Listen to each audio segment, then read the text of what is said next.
આજના દિવસ માટે બાઇબલમાંથી વચન માથીનું પુસ્તક અધ્યાય 20 વચન 28.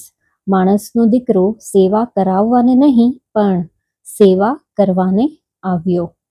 ઈસુએ એમ પણ કહ્યું, પણ હું તમારામાં સેવા કરનારના જેવો છું. લૂકના પુસ્તકમાં 22મા અધ્યાયમાં વચન 27માં આપણે જોઈ શકીએ છીએ. સેવા અંગે પાઉલનો વિચાર પણ આપણા પ્રભુના જેવો જ હતો. અમે પોતે ઈસુને લીધે તમારા દાસો છીએ એવું બીજા કરન્થીના પત્રમાં 4થા અધ્યાયમાં 5મા વચનમાં છે. આપણામાં આ વિચાર ઘર કરી ગયો છે કે જો કોઈ વ્યક્તિને સેવા માટે તેડવામાં આવ્યો છે તો તેને અન્યથી અલગ અને બીજા લોકોથી ઊંચો થવા બોલાવાયો છે, પરંતુ ઈસુ ખ્રિસ્તના અનુસાર તે વ્યક્તિને બીજાઓ માટે પગલૂછણિયું બનવા બોલાવવામાં આવ્યો છે. તેઓનો આત્મિક આગેવાન બનવા માટે બોલાવાયો છે, પરંતુ તેમનાથી અધિક શ્રેષ્ઠ થવા માટે ક્યારેય નહીં. પાઉલ કહે છે, ગરીબ થવું હું જાણું છું. ફિલિપીના 4થા અધ્યાયમાં વચન 12માં આપણે જોઈ શકીએ છીએ.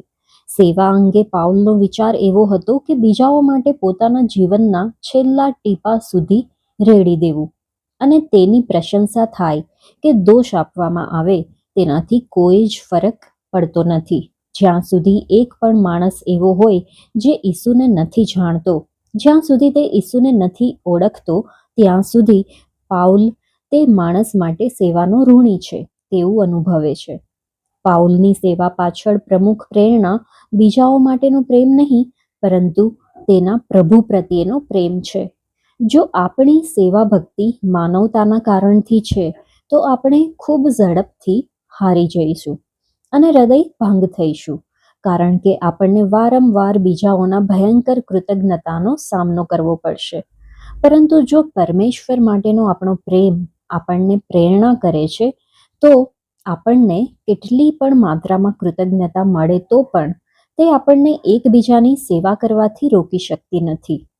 ખ્રિસ્તે તેની સાથે કેવો વ્યવહાર કર્યો હતો તે અંગેની પાઉલની સમજણ બીજાઓની સેવા કરવા માટેના તેના દ્રઢ નિશ્ચયની પાછળનું રહસ્ય હતું.